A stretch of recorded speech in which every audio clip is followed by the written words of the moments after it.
that sort of is that she is a very accomplished calligrapher. She doesn't sell calligraphy, but I've tried for years to get some of it, and so far I haven't been successful. But she's an extremely accomplished calligrapher, and in fact, it was her skills in reading old Chinese calligraphy that got her first job with a dealer dealing in Japanese ceramics and art, because at the time the artists in Japan were communicating with the dealers in the United States by fax and using old Chinese letters, and many of the dealers couldn't read it.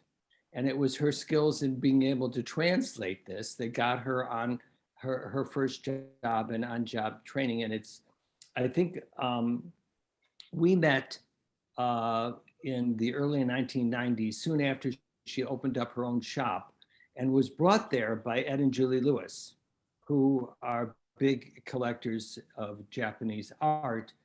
Amongst some of them is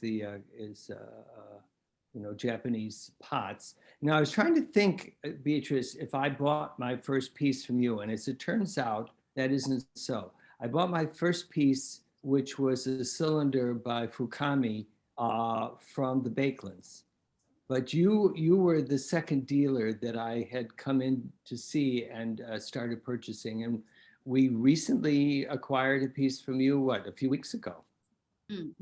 Not a modern, this was a modern Japanese potter, not a contemporary one, because Beatrice has brought in some pieces from a very important Mingei artist who has been dead for quite a while. Anyway, I'm going to shut up and let... What's the difference between modern and contemporary? Well, now, unfortunately, we don't have... No, I'm just saying contemporary means roughly people who are currently alive and producing art now. And modern are people who's produced work in the modern period. It goes back a little bit further.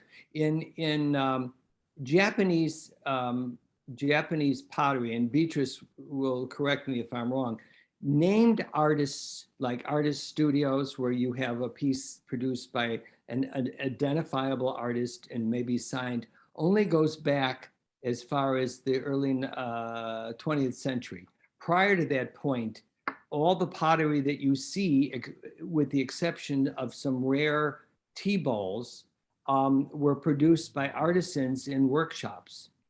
And it was, and these were utilitarian objects. So those big shigaraki, gorgeous shigaraki jars from the 15th, 16th, and 17th century were storage jars that were used by everyday people.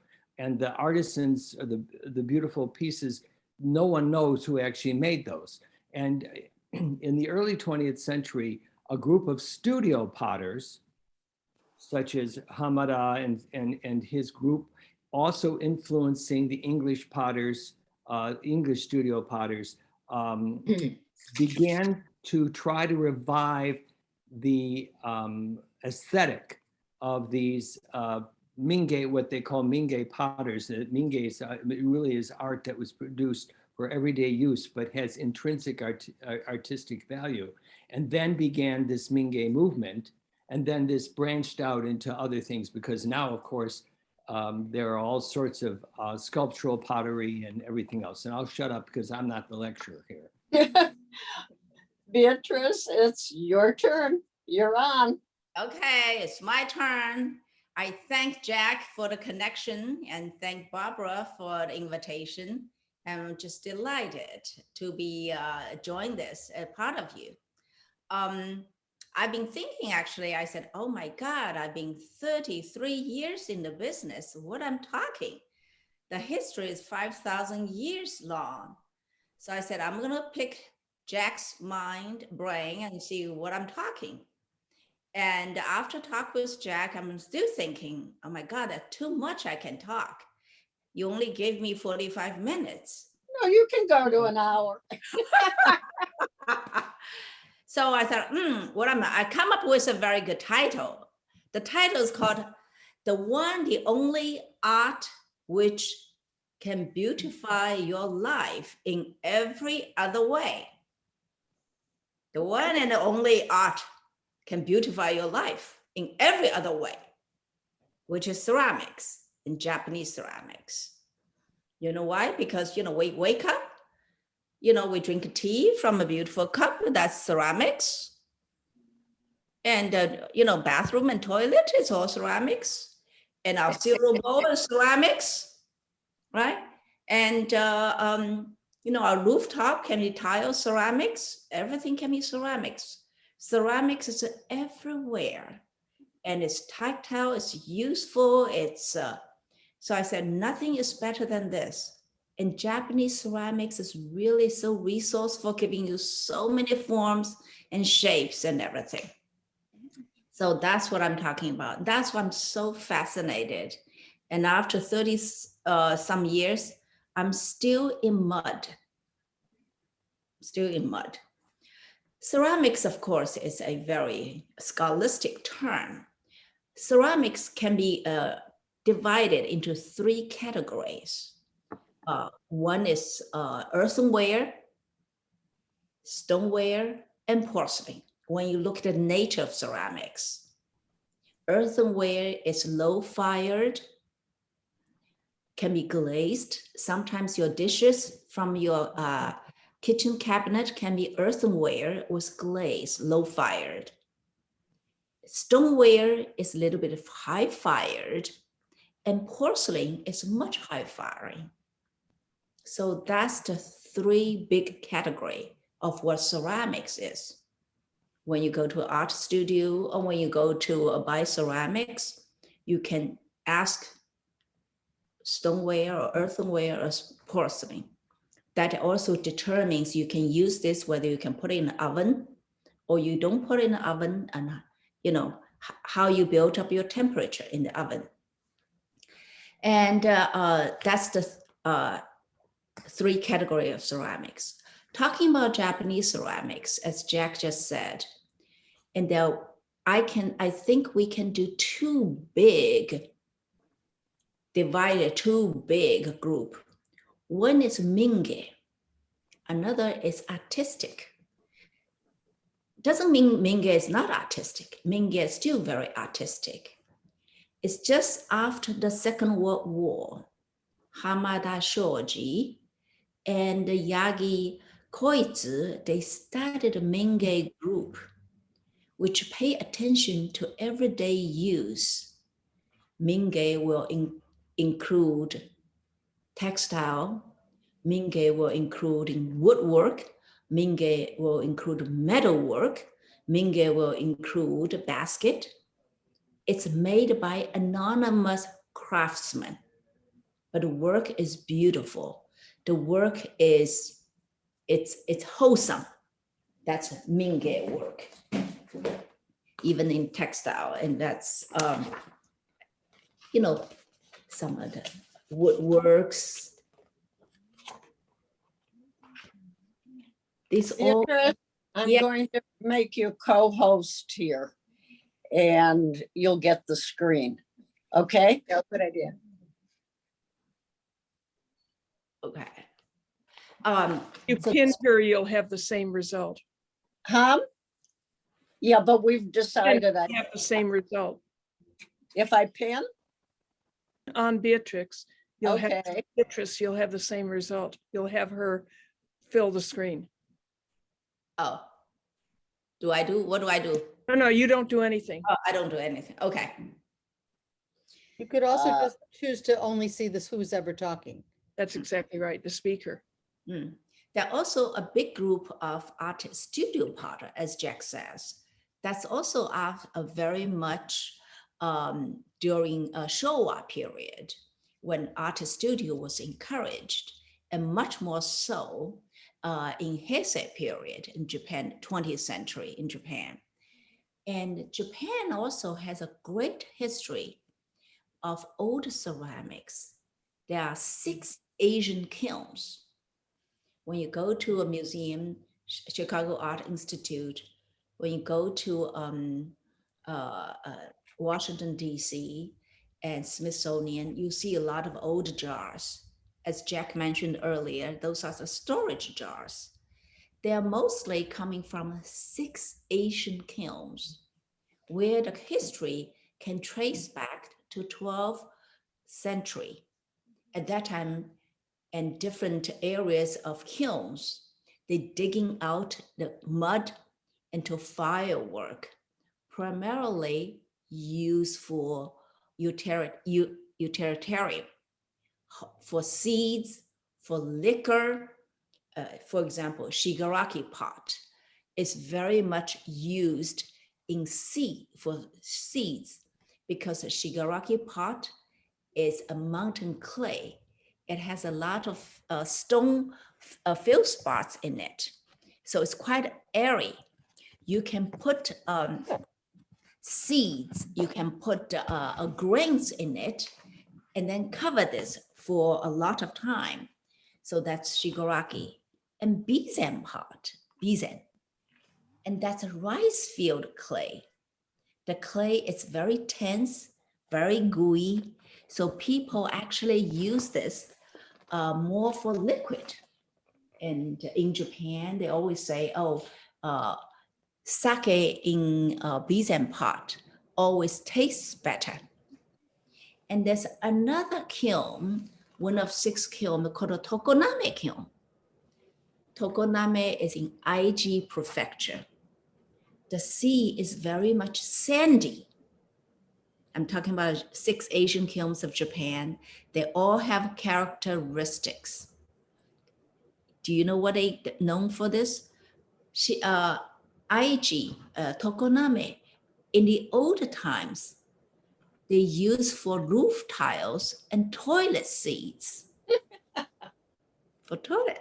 So nowadays, if you go to Tokoname, there's a toilet museum, how to use this for toilet seats. Those 6 old kilns, they have been used a lot. Until today, they're still using them. Artists, they keep reviving the old technique. 6 Asian kilns, historically, they always wood fired. They're feeding wood logs to fire them. They don't use glaze. So it's the most organic way of firing them. And of course, throughout the years, artists develop certain way to build up their kiln so that the kiln can build up very high heat. And once it comes to studio firing, artists now use gas kiln because of technology. They use gas kiln. They use electric kiln. That produce a lot of different surfaces. I'm gonna turn my screen the other way so you can see what we have displayed in the gallery. And people use different kiln to fire them. Are you able to see things?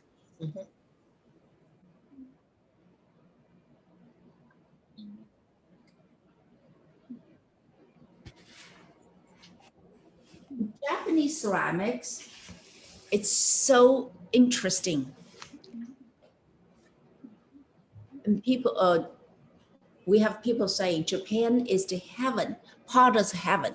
There's so many potters because the clay, because they're incredible, creative, and because the government also support any new artist. If you want to purchase clay, if you want to purchase kilns, they give you loans for that. Wow. For do that. That's why it helps a lot of people coming into the field. And also there are a lot of schools, vocational schools for potters. You know, I'm sure many of you have been to Japan. You see there's so many stores in Japan, small stores selling dishes and plates. It's always joyous to use dishes, handmade dishes and plates and cups to use them. So that's a major part of Japanese ceramics, actually. Unlike any other country, the dishes, they have so many different kind of dishes and for different seasons. as many of you been to Japanese restaurant, you can see different season, they use different season, different dishes for different food. Now we're talking about how we can choose ceramics. Ceramics so wonderful. And I'm going to give you some practical tips how to, buy ceramics. Ceramics for connoisseur, they pay, as I said earlier, 6 Asian kilns. So for connoisseurs, they're always looking, if they buy a shigaraki piece, they want to know where the clay is from. They want to see the characteristics on the shigaraki clay. I have prepared a shigaraki small plate. This is a shigaraki plate. You see, shigaraki is a mountain clay. So the clay has a lot of field spots in it. This is wood fired, how beautiful the color is. When you buy a piece, of course, not only you need to feel it, the balance, how the artist throw work. Also, you need to take a look at the bottom, the foot of it, as you buy a tea bowl and many other pieces. Always pay attention to the foot. Many of the pieces, the foot is unglazed for you to see where the clay is from. For a connoisseur, a clay, where the clay is from is very important. So they want you to see where the clay is from.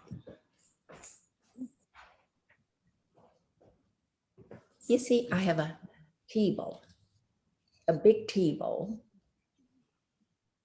The foot is unglazed.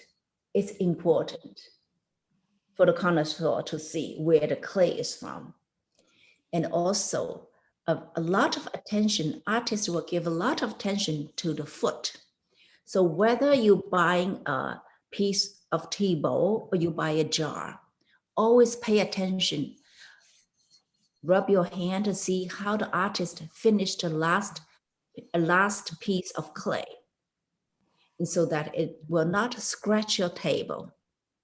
And of course, you want to look at the interior of a piece as well as the exterior of a piece.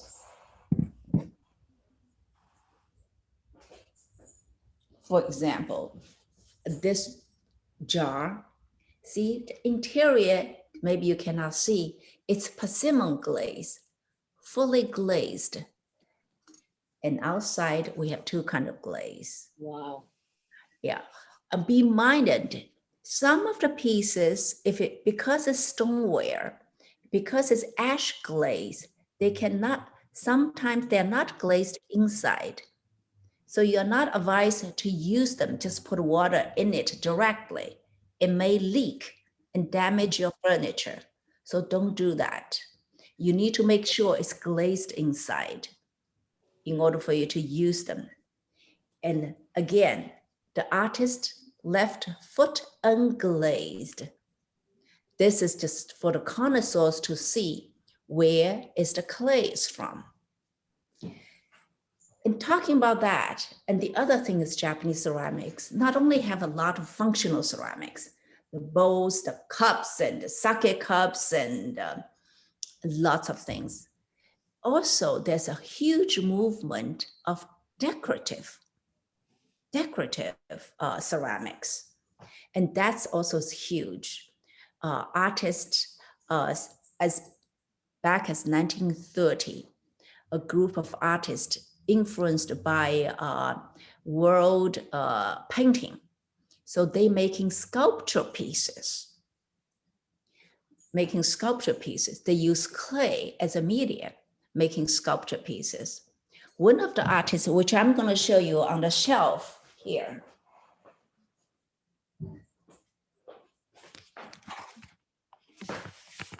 See, we see Hayashi Yasuo's piece, and which is a sculpture piece, totally sculpture piece. And we have this little guy, you can see, by artist Kumakura Junkichi.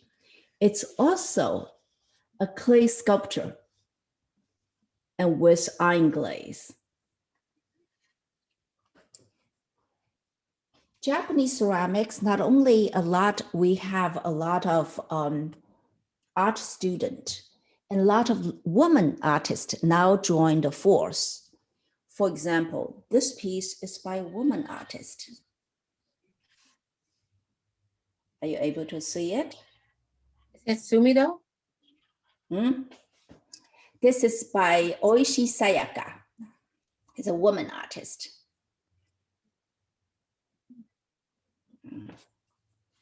And of course, our current show is also by woman artist, Hiruma Kazuo. Look at her piece. And she painstakingly and have a clay sheets, stack them together. Many, many layers of clay sheets you can see, stack them together. And then she fires them, glaze them multiple times.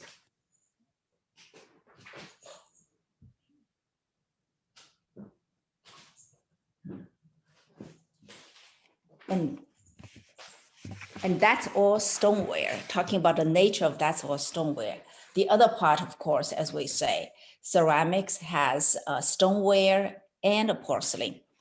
I think Jack's artist, when they purchased from Bakeland, is this Fukami Soeharu.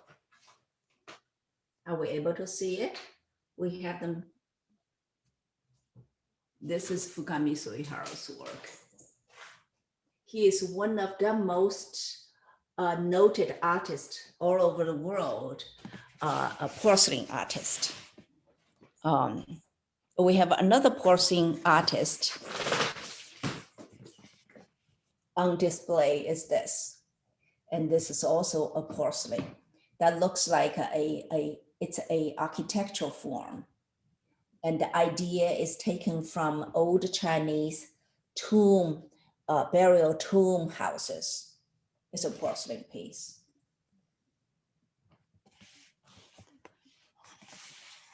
So now I've been talking about quite a lot.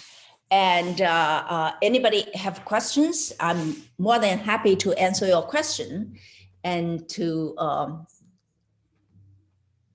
further talk. Yes, Betty. Oh, I cannot hear you. You're muted. You were saying that the Mingei movement was Hamada and his cohorts in Yeah. right after World War I? Yes. Well, after two. World after two. World World War War II. Because I Yeah. was wondering, because it seems to me similar in motive to some of the earlier arts movements in Europe. There was the arts and crafts movement in England and the Wiener Indeed. Werkstatt in Germany and Mackintosh and his fellows in Scotland, but they were much earlier. That whole idea of making the utilitarian beautiful and of a piece. Yeah. You mean who is you mean I was curious about the date for Mingei, so it's much later. much later? Yeah. They're much later. I'm sorry, I don't want to contradict you. These people started in the 1930s, actually. It's post-World War I and just before World War II. The Japanese Mingei movement. That's what I was thinking. And- It seems and like a sort of zeitgeist that was happening. And you have a lot of cross-fertilization with the English potters, especially. What is his name? He's just Bernard Leach. Bernard Leach. And in fact, one of the pots that she showed you with the beautiful coloring glaze was by Murata. And Bernard Leach actually worked with him to show him how to attach The handle. a handle to a pitcher, because a pitcher is not a Japanese article. They don't have pitchers in Japan. They dip things out of a water container or a container or pour it, but with a pitcher and a handle on the top. And he showed him this because the guy was starving and couldn't sell anything. And he was, that's a bottle, of course, but I'm just saying that Murata Gen is that piece that you showed earlier. Yeah. And Bernard Leach showed him. They also worked together with Hamada to perfect this persimmon glaze. There's an example. That is not a Japanese form. Now that's a Japanese picture, but it was specifically produced to try to sell it to get money for food in clay. And it was Bernard Leach who actually taught the Japanese how to do this. So there was this, and I have to say that Warren McKenzie also was in Japan a little bit later. Yes. To begin his training and again sharing ideas with these group of potters. They're all very generous with one another when it came to time and cross fertilization. Mackenzie is interesting in that I remember visiting his studio outside of Minneapolis when I was visiting with friends. His article, he produced tons of work and he meant it to be used every single day. He meant it to be used for your tea and your coffee and your serving dishes. And it was very inexpensive. I mean, not, some of the great, depending on what you want to say, great pieces, that little teapot that I showed you probably originally sold maybe for $25. It's not $25 now because there's been a huge secondary and tertiary market. And actually, it's very interesting. Give you an idea. He used to stamp his pieces. Then in the middle of his career, he stopped stamping them because he didn't see a reason to. Suddenly, on the secondary and tertiary market, the stamp pieces were bringing more money. When he heard about this, he was really pissed off and then started stamping pieces again. So in reality, it's the unstamped pieces that are probably rarer than the stamped ones. But I mean, it gave you an idea. Now, of course, he's died, and his larger pieces are bringing now 4 figures, which would have horrified him because he didn't believe in this. And so, but all of these people worked together, and they influenced the English studio pottery, which is, as you know, is a huge group of artists, and Lucy Rhee and that crowd. But and it's one of the most beautiful pieces of porcelain that I've ever seen, and unfortunately slipped through my fingers, and I wasn't able to purchase it. Was a pulley that was made for large ropes, and it was covered in glaze with beautiful green glaze that was with drips, and it was absolutely spectacular piece of art. And yet it was produced originally simply to be used as a pulley. And so you see in the Mingei movement something that is, and I think it's sort of like true with the early American art scene here and all that. I'm not talking about fine furniture, but people who are looking for primitive objects that were produced by local artisans in the 18th and 19th century that have intrinsic artistic value simply because they're beautiful. And I think that we see that in Japanese, and it was that revival of these studio potters that really started this whole thing. I know that, the Chinese are very, very famous for their pottery and porcelain, but it's an entirely different aesthetic. Most of those pieces that are prized now were from imperial kilns and actual factories that produce pottery. And I think that in essence, for contemporary pottery, Japan is way outdistanced them in the variety and quality of the product. Even though there has been a revival of Chinese contemporary pottery, I find it simply doesn't measure up. I mean, for my taste, anyway. Anyway, I've stopped. I've intruded in this a little bit, but you're right. This is part of the arts and crafts movement. Yeah, And but you clarified the date, which was really what I was trying to do. Thank you. and it's not simply there's modern lacquerware, there's textiles, and it extends now into other areas. baskets, of course, are another major area of contemporary Japanese art and modern Japanese art. Signed again in the 19th century. These beautiful baskets, or even earlier, they weren't signed by the artist. They were produced and are beautiful objects, but then again in the early 20th century, you have artists producing baskets as part of a studio movement. So I have another question, actually. Um, so B, do you know about this program that's going on now called Japan Arts 21? That, do you know Steve Bimel? I know of that, but I don't know the program.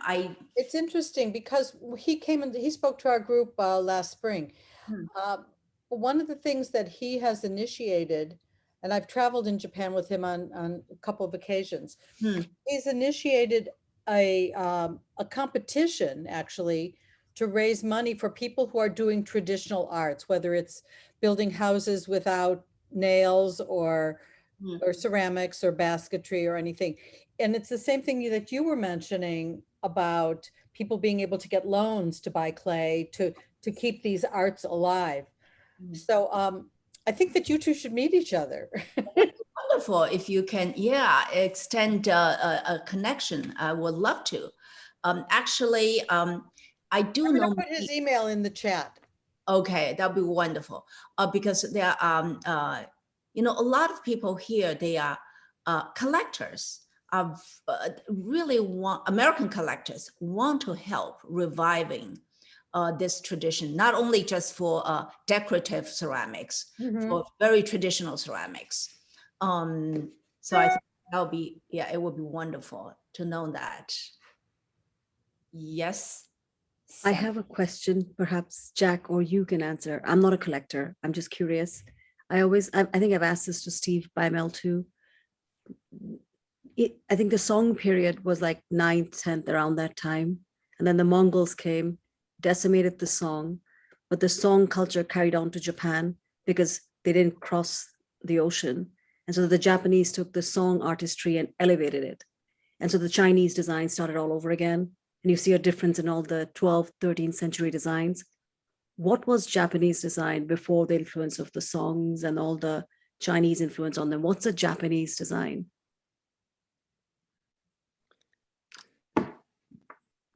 It's very, well, maybe I'll leave Beatrice give you the right answer. I will tell you what I know about this. Most of the surviving, for example, in architecture, most of the surviving Song designed buildings are in Japan.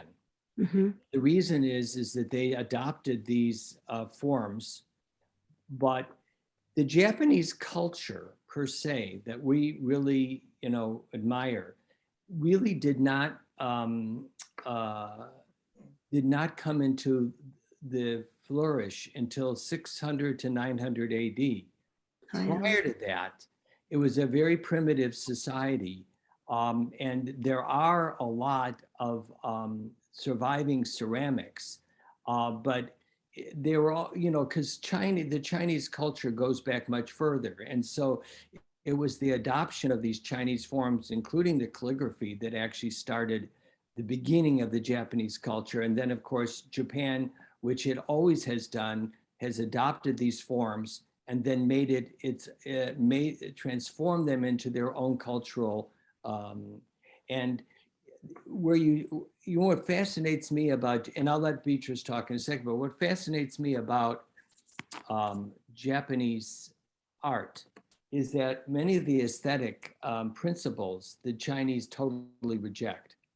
If you look at those beautiful layered, for example, that beautiful layered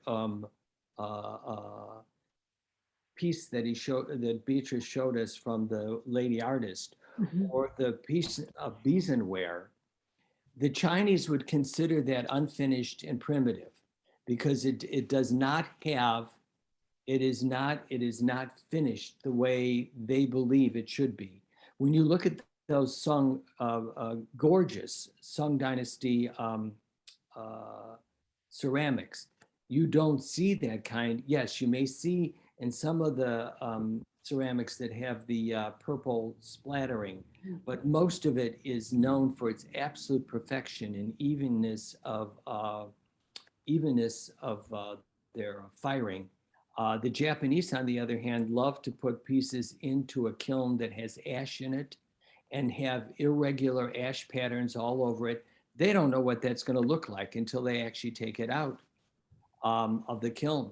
It's not planned. The design or the surface is really not plannable. It comes out because of the interaction between the clay and the interior of the kiln, which has accumulated wood ash from repeated firings. So it's an entirely different aesthetic, but they had a very primitive culture, thatched buildings with thatched roofs, clay pots that were not glazed, but it's sort of like a spurt of civilization occurred just after, in that early period. Anyway, Betty. No, wait 1 second before I forget. Sorry, Betty.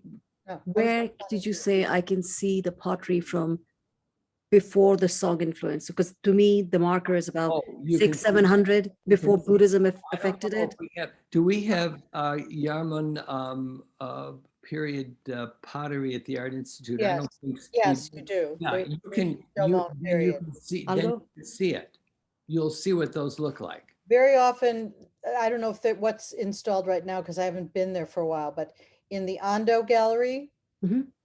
there very often are big pots. And if you want to see them, you should contact Janice Katz, who is one of the great curators I've ever known. And Very nice, very accommodating. I'm sure she'd be very accommodating about showing you things. Thank you. I Okay. don't think they have any Haniwa at the Art Institute. No, I don't think so, but I think you have Zhongmong pieces. Yeah, we do have Jomon. I have this postcard That's what on it looks like. this is a Haniwa animal that Right. looked like my dog. What Beatrice had, those are this is very common of pre-sung type of pottery. I think it's beautiful. Very flamboyant, yes. So it would be kind of interesting to know, last summer, or part of the lockdown, I returned and read all the way to the end this time, The Tale of Genji. Oh, Oh, wow. boy, yeah. And, so Wow. that's Heian period, and it's considered the first novel. Right. But there were still throughout this whole area is this great worship of Chinese aesthetic. The poetry contests were based on Chinese models and all of that. So it'd be really interesting to know when that concept of wabi-sabi, which is so crucial to modern and contemporary Japanese art, really became part of the aesthetic. Was it with tea? When did tea start? The tea ceremony. You can say tea started with a Buddhist introduced to China, which is Tang Dynasty. And that's where the tea started. But that kind of tea only for the priests use medicinally to keep themselves awake when they were meditating as medicinal.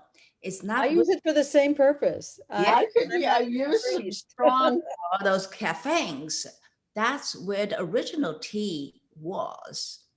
And only until Sanyo Rikyu, he brilliantly incorporated tea, make it into a Japanese tea. That's in the 16th century.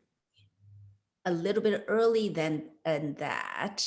I think he was what, in the 1500s, right? Rikyo? Yes. Sanyo Rikyu, check on that. I don't want to give Yes. on date. Yeah. So How do that you spell it? I'll look it up. How do you spell it? SEN. Sen No.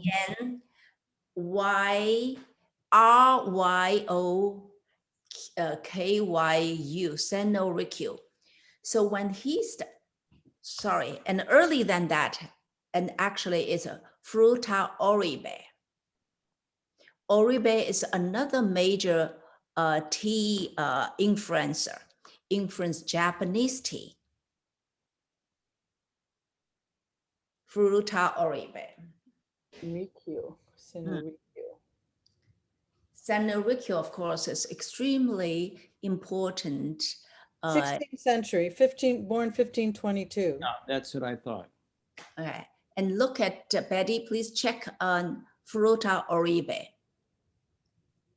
What's the first word? I know how Oribe, but what's the first word? Oribe. Oribe is actually a person's name. Last name, his last name is Oribe. And what's his What's first the name? first name? Fruta. Furuka? Yes. Fruta. Okay. All right. Just a If you minute. check him, he also is extremely important in the Japanese tea. And the But you know, Japanese, it's interesting. I'm Mhm. sorry. It's interesting that the modern sort of tea bowl. Also 16th century. Yeah, this is where this 1624. became, the tea ceremony became important, beginning of it being an important thing, and also the specialized tools of the tea ceremony, the bowl, the mizuzashi, and the other implements that they developed at that time. This is the connoisseurship, and he was the standard. You know, he was actually killed by he was forced to commit suicide by the shogun. yes. But tea bowls, the beginning of a sort of the Japanese form of a tea bowl actually was introduced to China by the Koreans. So you will see these early 12th and 13th century tea bowls that are in a different kind of form that we are used to seeing now entering Japan, because the warlords were importing these Japanese potters. And the Korean potters. And when Japan invaded Korea in the 16th century, because they attempted to conquer Korea and were kicked out because the Chinese helped the Koreans get rid of them, they kidnapped, or otherwise, shall we say, persuaded a whole group of Korean potters to immigrate to Japan. So it was that influence and talent then went into Japan as well. I think 2-3 years ago, Stephen Little, right, from LACMA, he Yeah. came and did this whole presentation on roux-ware, and he included some of those works in there. I think it was 2 or 3 years ago. Stephen Little from Chicago. He was at the Art Institute for a number of years as the head of the Asian art department. So he had been brought in by one of the art groups, and he Right. did this whole thing on He's Korean at roux-ware. LACMA now. Yeah. Yeah. Yep. He's now the head of all of Asian except for Japanese art. He's broadened his scope there. Good for him. A really bright guy and really nice. Yeah, he hired me at the Art Institute. Oh, He has good taste. He was really bright.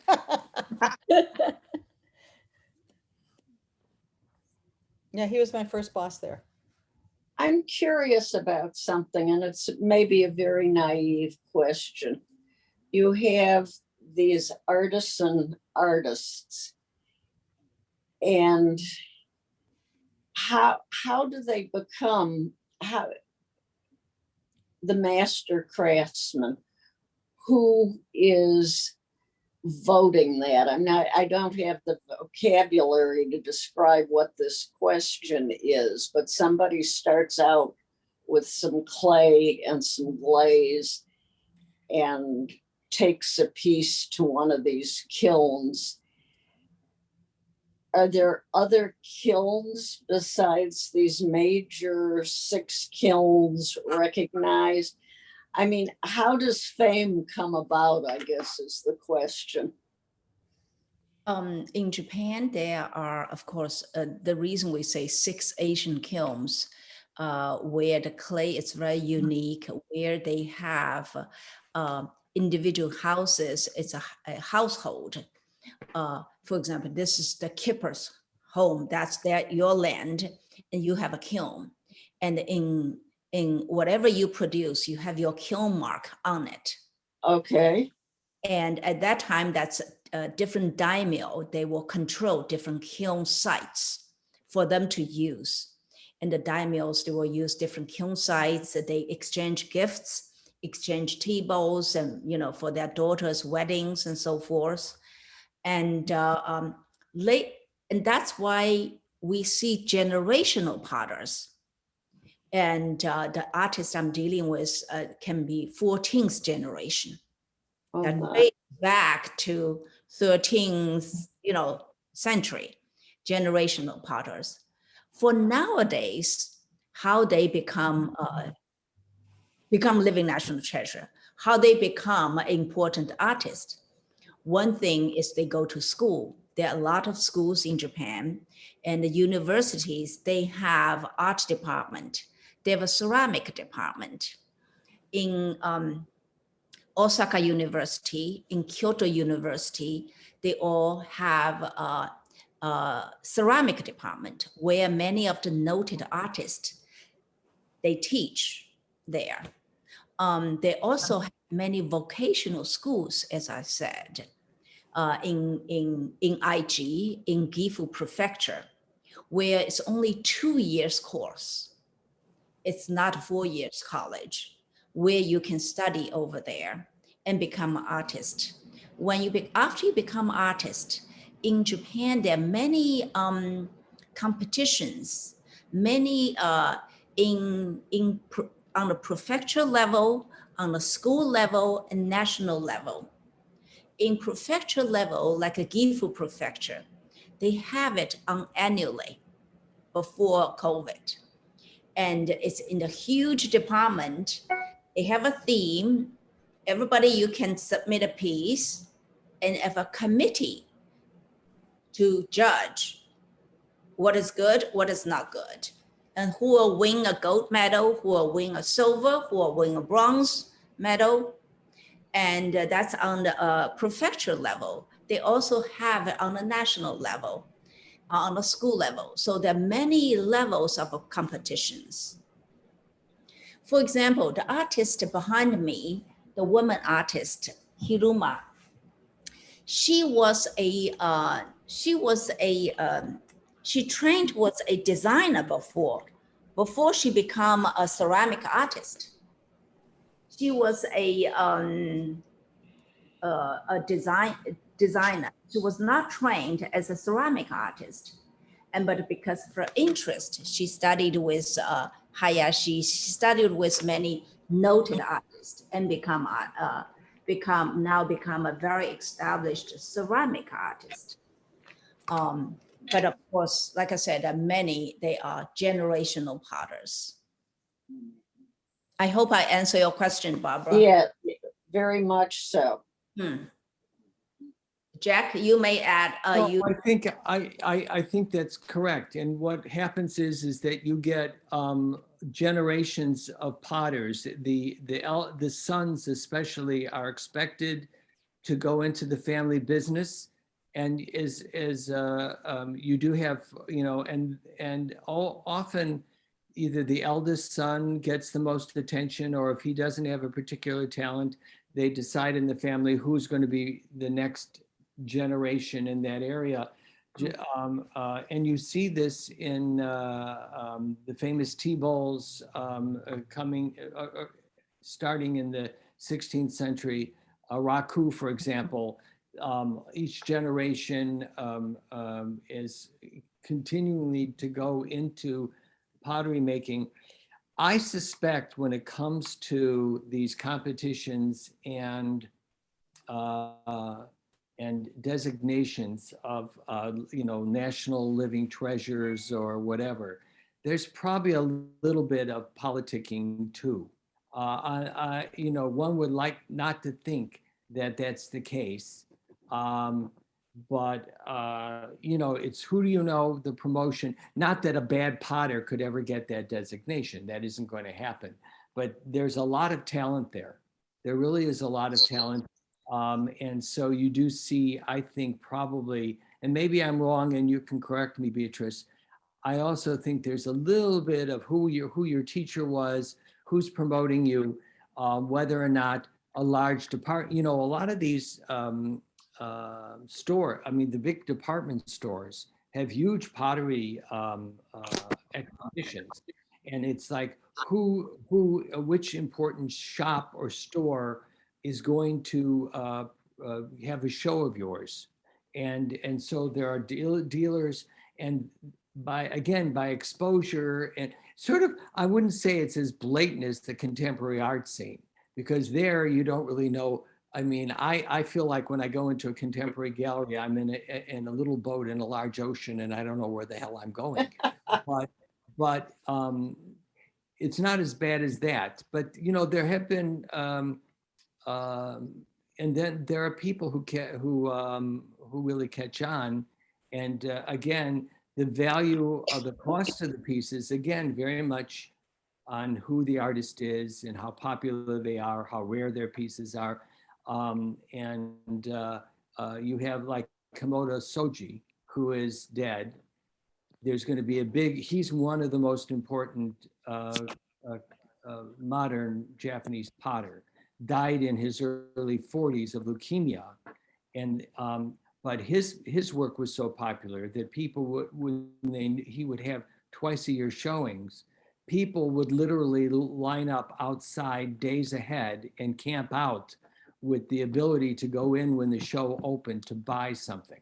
And that's extremely unusual. And the secondary and tertiary market is extremely difficult and active. But he only made so many pieces, and each year he changed his style. And so these pieces didn't even look, from one year to the next, didn't look like one another. So it really depends. I think there is a little bit of, as I say, promotion, and then there are these stars, and they do get a lot of publicity. But there's an awful lot of talent out there. It's amazing. Every year I'm completely blown over by how beautiful and varied these pieces are. On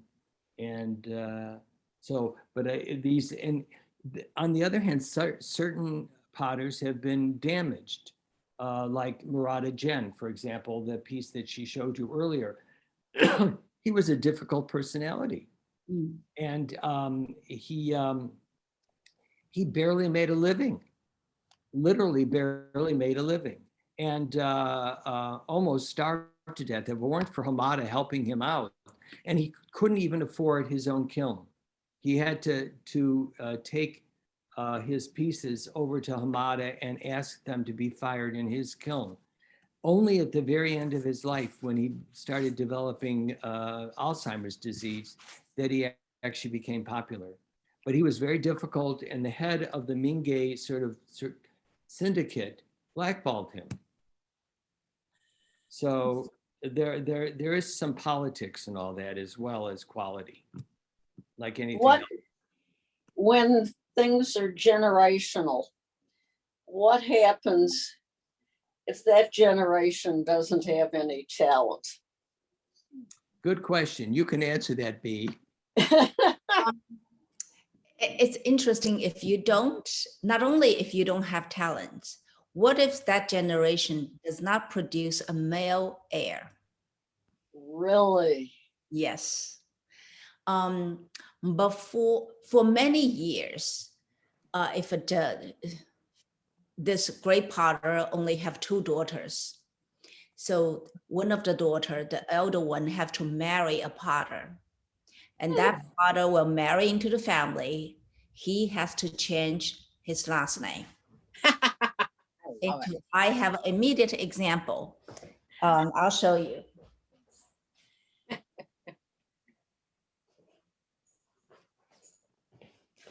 This piece is by Kiyomitsu Rokube. Kiyomitsu is a famous Kyoto name, Kiyomitsu Rokube. The family name is always Kiyomitsu Rokube. He is the 7th generation, which means going back 7, grandfather, whatever. But he his original name was not Kiyomitsu Rokube, this man.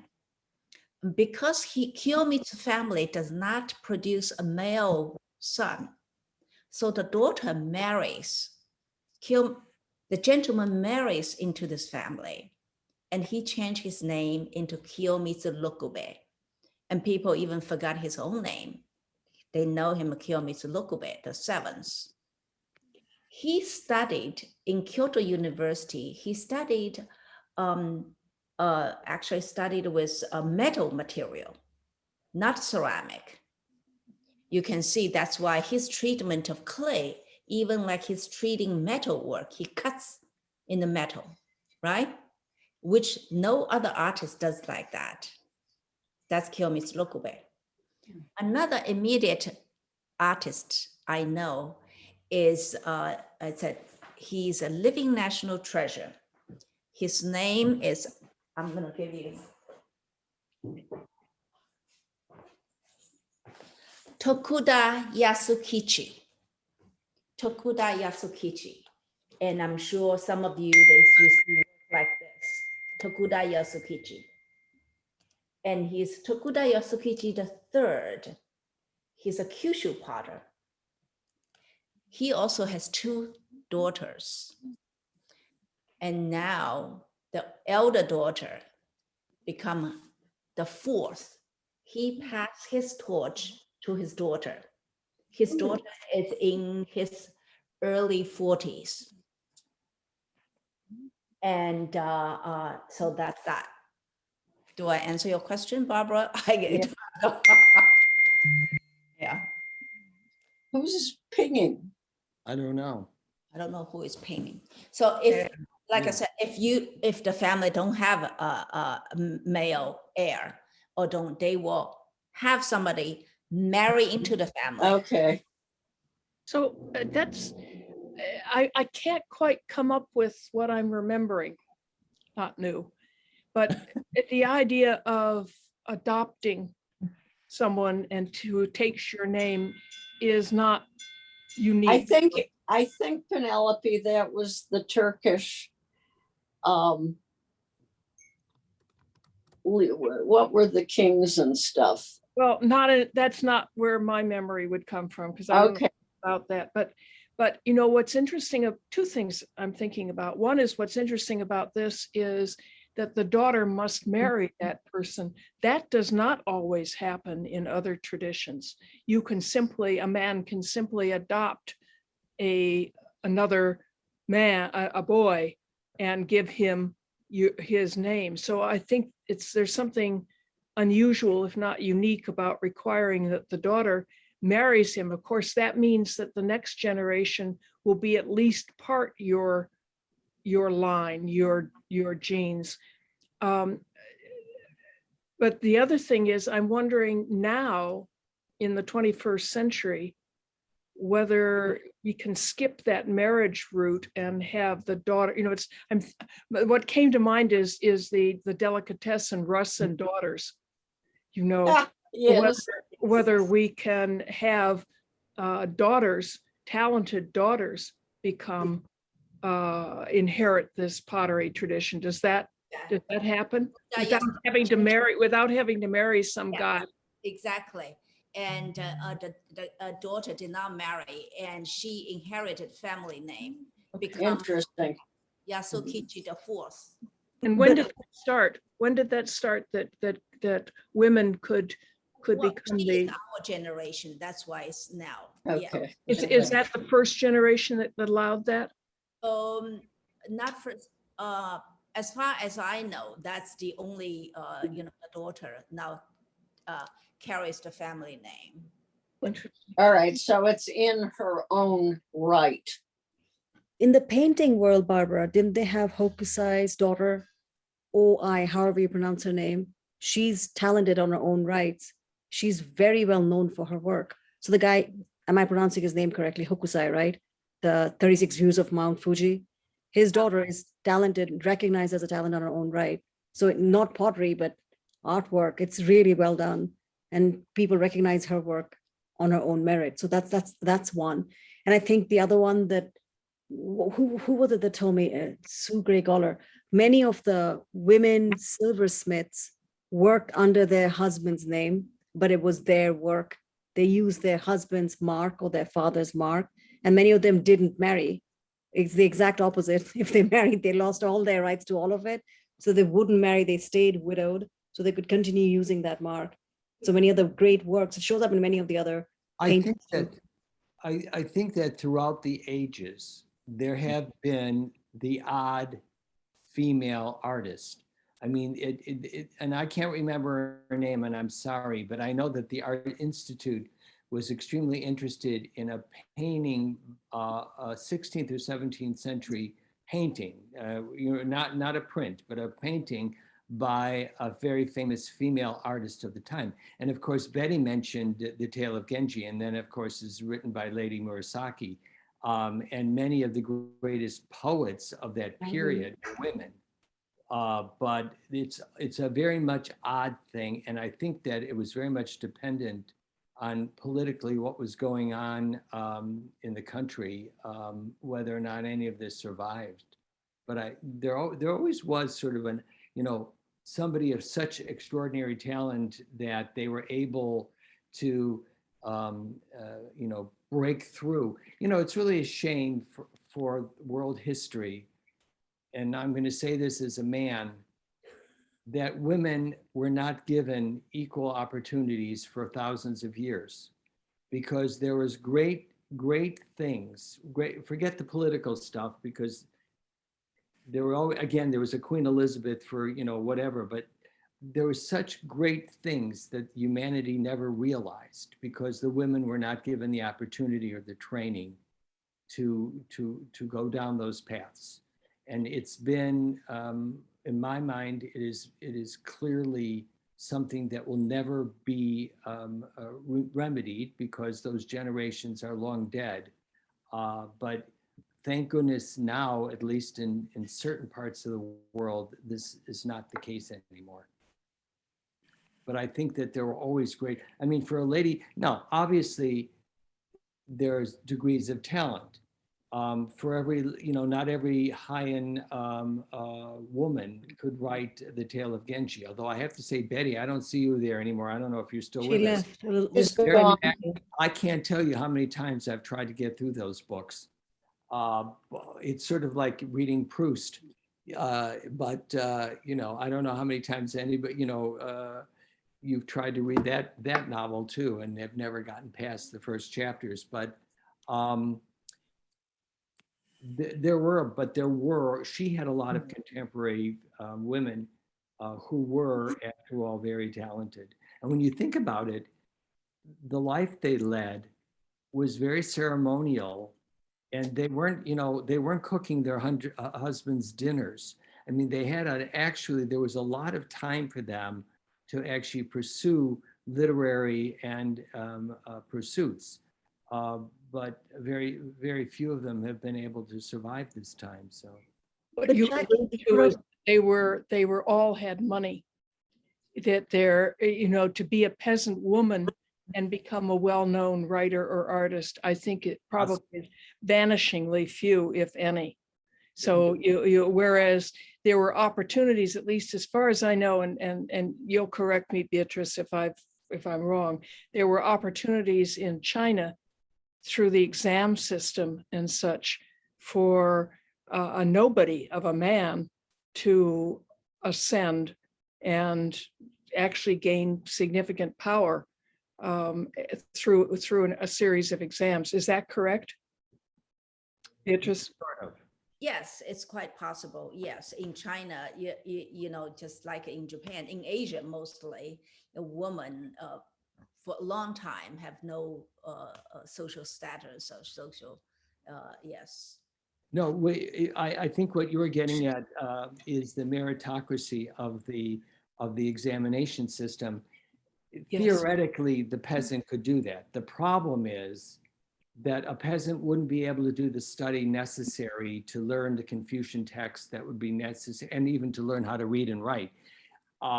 However, if you were a merchant or of the merchant class, where you made money and you could invest in your children's education, the son, it is quite possible for you to enter the bureau, for him to enter the bureaucracy and literally lift the family out of obscurity into the bureaucracy. And the smarter ones did, you know, there was a series of examinations.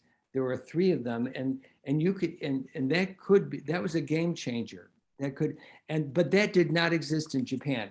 Japan really was what where you were born, who your parents were, just like the European aristocracy in a sense. Who your parents were fixed your position.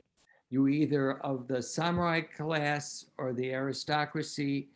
You were connected to the royal family or you were not.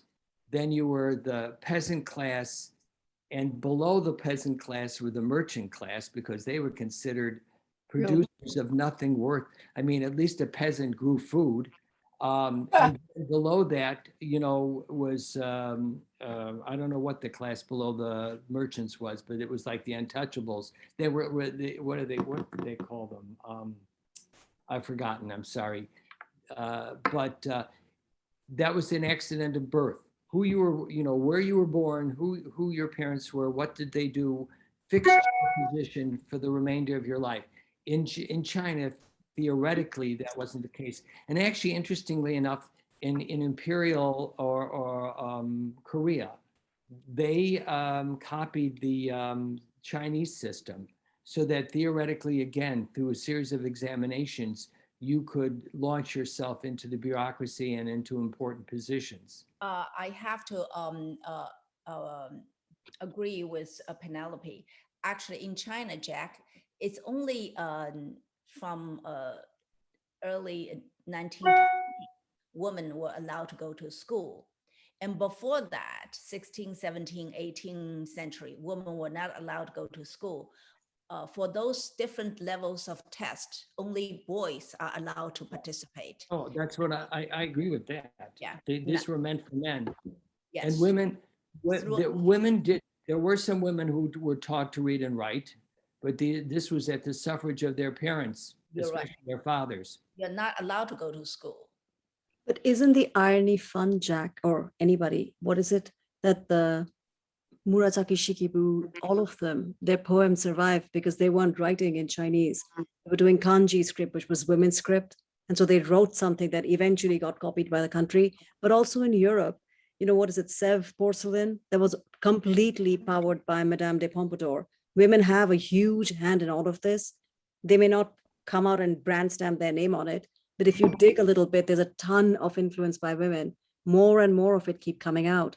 Many of the designs are, you know, not credited to women, but it's all, like, I thought it was so funny. Woof Clicquot, is that how you pronounce that name? Clicquot, yes. That's Widow Clicquot. It's run by a Oh, that woman. was She's the one who took over the husband's champagne thing and made it famous. It's brand right there. It's a woman's thing. We just don't realize it often. Actually, their bottle called the Grande Dame, which is their highest level, because we get, most of us, you can barely afford the orange label, but they have a higher quality one, and that has her picture on the label. So the old widow Clicquot. But I think that we've missed a lot, meaning, this is my personal opinion, if women had been given greater opportunities throughout the centuries, we would be much more enriched because of the quality of the production. Actually, too, when you think about previous histories of the world, you only know about the aristocracy. There is no history of the peasant and middle classes. No one they weren't important enough to actually write about or keep, you know. And all of these famous diaries of the diarists, these are all upper class people or aristocracy that kept diaries or records. You try finding out about the average Roman, and you can make inferences, or Greeks, but you don't hear a voice. Let's say a carpenter from Athens. having an extant diary so we can figure out what his daily life was like. That just doesn't. We happen. know of a carpenter from Bethlehem. But not through his own writing, by the way. Of course not. Others write, no, seriously, others Yeah. write about him. But Hundreds of years not right. later. And by the way, there are huge gaps there between his birth and his maturity. Well, what was going on there? Right. Well, what was he doing at age 11? He was a preteen, No, I think he should have been going to Hebrew school. probably. Would have been. Can I show a piece of pottery? Yeah. I don't know very much about this, Beatrice, and I'd love to know more. I know it's so Japanese. sweet. That must be the beginning of his Sumido? Showa period. At that time, artists making pieces, taking from European tradition, they put external objects onto that.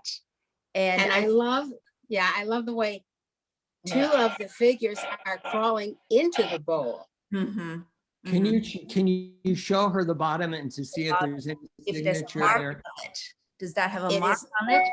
not in the bottom. This is, I just touched it and it's not glazed on the very bottom, so you can see the clay. Yes. The edge is smooth, Yes. and perhaps Where's the chop? this Oh, could be a a chop. signature. Yes, I vaguely I can see. If you can send me a photo, yes, I can see that name. I can Google that for you. It's a name. It says in the Chinese, it says it's like enlightened mountain. Literally means enlightened mountain. But I do All not- right. It must They're be a pen crawling up. name. It must be a pen name. And the don't know. story, what I can, the figure, what I can see, the figure looks like the Chinese, what is it called, the pilgrimage to the West. Looks like it's a Chinese theme. Looks like it's a Chinese theme. I was told it's something called sumido or sumido. I'm not sure how to pronounce it. S-U-M-I-D-O. S-U-M-I-D-O, Sumido, okay. Yes, that's what I was told. I purchased it Okay, 50 years ago in Milan, something like that. okay, I don't know. okay. But it's something I've loved. It makes me laugh. Figurative, yes. I got it with my divorce decree because my husband didn't laugh. But anyway, I laugh. I was gonna say, maybe Beatrice can find out about the artist. Now, is the Showa period was when Hirohito was emperor, is that right? I don't remember the period, Beatrice. You mentioned it was the Showa period. It's the Showa, it's the beginning after the Second World period at that time. And I think they probably showed at the first international art exposure. That's the period. This isn't directly related to Japanese, but I just think it's funny. When I research stuff, where I go to look for Chinese pottery are in the Islamic galleries, because there were so many that were done and shipped over to Islam because of the Mongol. They went back and forth. So there's a slew of them. In fact, there's a famous one in the British Museum. I see all this online. It's called the pottery. It's you can call it out the well of Zamzam. So this is a water jar. And all the outside of this Islamic water jug, it's Chinese designs surrounding it. It's so cool. I always wonder, why don't they put these in the Chinese galleries? It's all in the Islamic galleries. But if you like that stuff, you'll recognize stuff that there's no way I'll access. But it's really fun. You find them all in the Islamic galleries. Superb looking Chinese pottery. So Yeah. what comes up when I started looking for Sumido is Sumida. Sumida? Sumida pottery is Japanese porcelain marks. Japanese pottery that was made from about 1895 to 1941. Pieces are, I'm sorry, losing that. Still produced until World War II and briefly after the war, continued up until today, usually heavy and covered with figures in relief.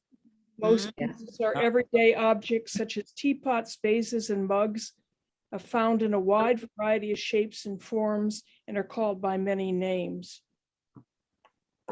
There you go. I'm looking to Sumida-gawa pottery. Yagawa, I see. But So I it's- do think that the artists, that the calligraphy was the specific artist's name. Possibly it's a artist pen name or kiln site or the studio, Yeah. not individual artist. Showa, of course, I was correct, is the 19th period of the reign of Hirohito. So Okay. December 25th, 1926, which was his ascension, and then his death in January 7th, 1989.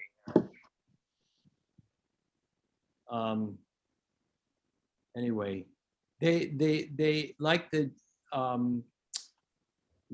the Chinese imperial time, once that someone dies, they name the period something else. During their reign, it has one name, and then after their death, they change the name to something else. How does that work in historical record keeping? How do you keep track of, for 20 years it was such and such, and then the emperor dies and it becomes something else? I guess the people who keep the records know what it is. This was a problem in Japan when the emperor abdicated, and it's extremely expensive. Remember all that nonsense about when we were going from 1999 to 2000 and Y2K, Y2K. Y2K. The same thing just happened in Japan with the ascension of the new emperor. They had to change a whole bunch of documents and computer programs because they still are doing this. No, it's a Reiwa era. Yes. Anyway. Any Well- questions, anybody, any input? Fascinating. It's fascinating. Beatrice, this was marvelous. Thank you. Thank you for Right. being our Thank guest you. and presenter. Thank you very much for invitation. Thank you. I forgot to tell you one very vital thing about Beatrice. She's a terrific cook. Ah, Penelope is a big. we'll be there pretty soon. Okay. You're all welcome. I enjoy cooking. Well, I welcome Jack and Michael when you come to New York. Yes, we'll Nice. see you at the end of October. Okay, that's awesome. Fantastic. Okay, guys, love you all. Thank you. Stay Nice Thank you. meeting everybody. Beatrice. Ciao. You come over, visit. All right. Bye. Bye. Okay, bye. Ciao.